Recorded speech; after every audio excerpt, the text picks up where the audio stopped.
Moi, je pense que dans le film, il y a deux trucs. Il y a le côté huis clos, assez sclérosé même, dans le salon, la pièce à vivre de chez Martine, des chambres couchées, et quelque chose d'un peu plus ample, d'un peu plus ouvert, qui est la forêt ou la campagne, les chemins, et même la route du début que peuvent traverser les personnages. Après, peut-être que effectivement, l'intrigue se resserre autour de personnages, de quelques personnages, quoi. Effectivement, à part effectivement la séquence d'enterrement du début où il y a un gros recours à la figuration et on voit effectivement beaucoup de gens du village. Après, on oublie ça, quoi. On voit plus du tout de personnages de village. On est plus dans un dispositif, je dirais, théâtral, peut-être. C'est pas si théâtral, mais ça a quand même, c'est plus un dispositif de tragédie, de drame, quoi.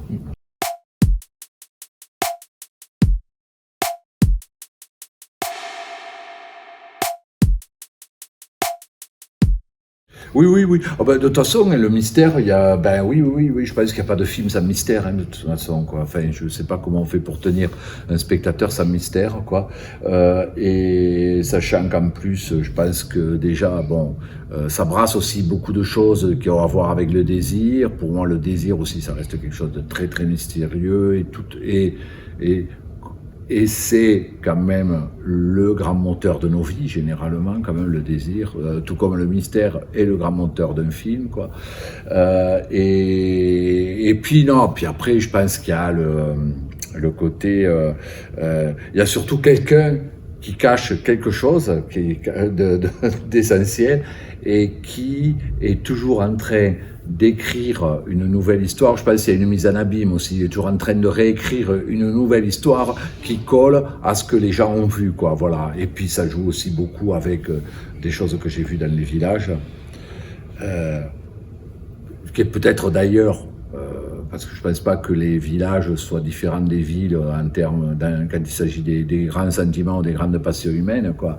Mais dans les villages, la grande différence, c'est que tout le monde sait toujours quelque chose sur tout le monde, quoi. ou, ou échafaude des épisodes, des hypothèses, ou ouais, les choses finissent par se savoir, quoi.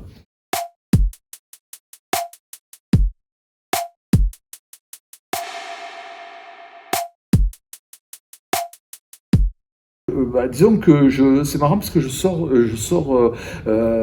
suis très associé à ça, quoi, quand même, aux scènes de sexe.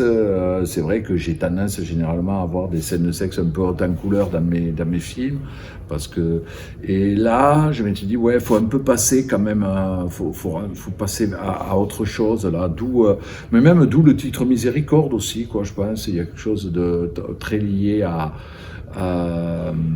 je pense à l'amour du prochain aussi, quoi, et à l'amour sans sexe, quoi, voilà, l'amour et finalement, de toute façon, le désir, c'est quelque chose qui marche à fond aussi en tant que mystère, tant qu'il n'est pas consommé. Une fois qu'il est consommé, bon, je trouve que c'est toujours un peu râpé cette affaire, quoi.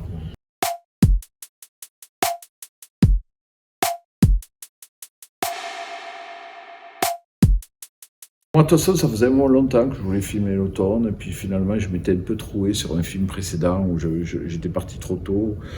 Euh, je sais pas pourquoi, dans ma tête, l'automne c'était en octobre, et puis en fait, non, l'automne c'était pas en octobre, l'automne c'est en novembre. Et puis surtout, l'automne, avec les couleurs de l'automne, ça dure 15 jours, et c'est les derniers frimas de l'automne avant l'hiver, quoi.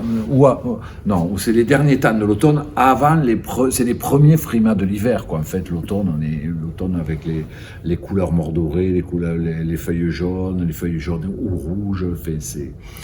Donc c'est toujours un drôle d'enjeu parce que finalement c'est très risqué, quoi. C'est-à-dire que d'une année à l'autre, je pense que ça bouge, quoi. Et puis là, même là, bah, il y a des week-ends. Moi, je me rappelle, ouais, il y a un week-end, je priais pour que les feuilles restent attachées aux arbres, quoi, hein, voilà. Parce que je voyais, il y avait du vent, ça va le dinguer dans tous les sens, et je me disais non mais ça va, c'est beau, ça, là on rentre dans l'hiver, ça y est, quoi. Et puis, non, alors pourquoi je tenais tant à l'automne? Bah, c'était vraiment la saison du film, moi, depuis un moment, hein. C'est-à-dire que c'est tellement une saison qu'on associe à la mort, voilà. Et puis en même temps, c'est une saison tellement belle, quoi. Voilà, triste et belle, quoi. Le côté triste et beau de l'automne m'a toujours intéressé, quoi.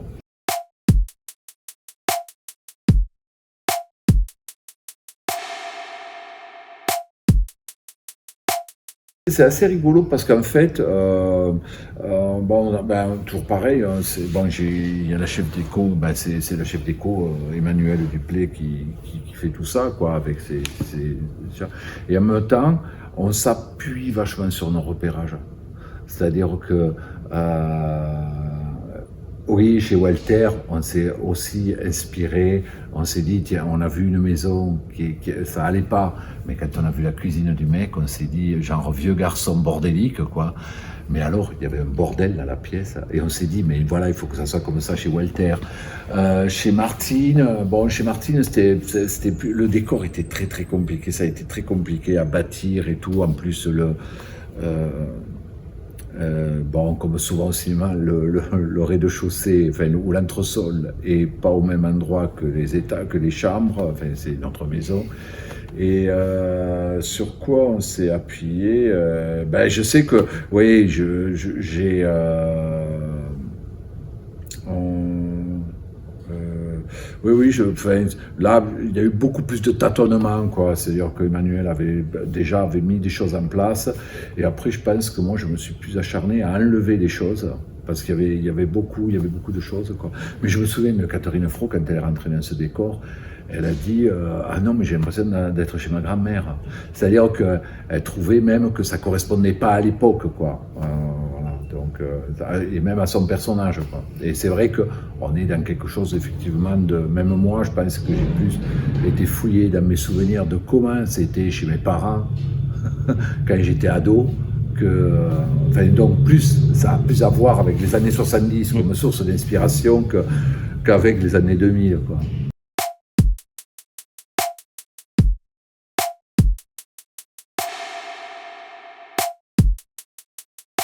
C'est marrant parce que je fais aussi ce film parce que j'ai quand même redécouvert un truc ces derniers temps. Je pense que j'avais déjà conscience de ça quand j'étais enfant ou ado. J'ai quand même redécouvert l'érotisme de la religion et particulièrement de la religion catholique, quoi. Et pas forcément que dans sa statuaire ou dans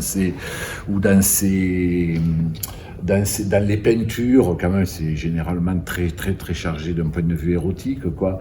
Mais aussi dans sa dimension, je sais pas, dans ce côté, on mange le corps du Christ, on boit le sang du Christ, et donc, alors, il y a l'érotisme de la religion catholique d'une part, et puis il y a quand même aussi, effectivement, le désir et donc le désir sexuel, qui de toute façon, je pense, travaille tout le monde.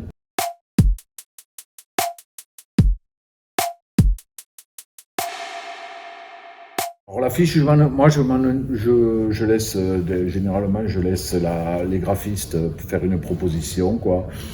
Moi enfin je leur demande et j'ai eu plusieurs propositions et j'ai trouvé celle-ci vachement bien, quoi. Voilà. Mais y compris ouais, y compris dans son côté anachronique, quoi. Ouais, je mets bien ce retour en arrière. Et puis, et quand même, moi, je reste assez fan des affiches dessinées. Parce que, ouais, quand on fait des affiches avec des photos, des prises de vue du film, je sais pas, ça me plaît pas des masses. Et voilà. Donc, non, non, ouais, moi aussi, j'étais très content.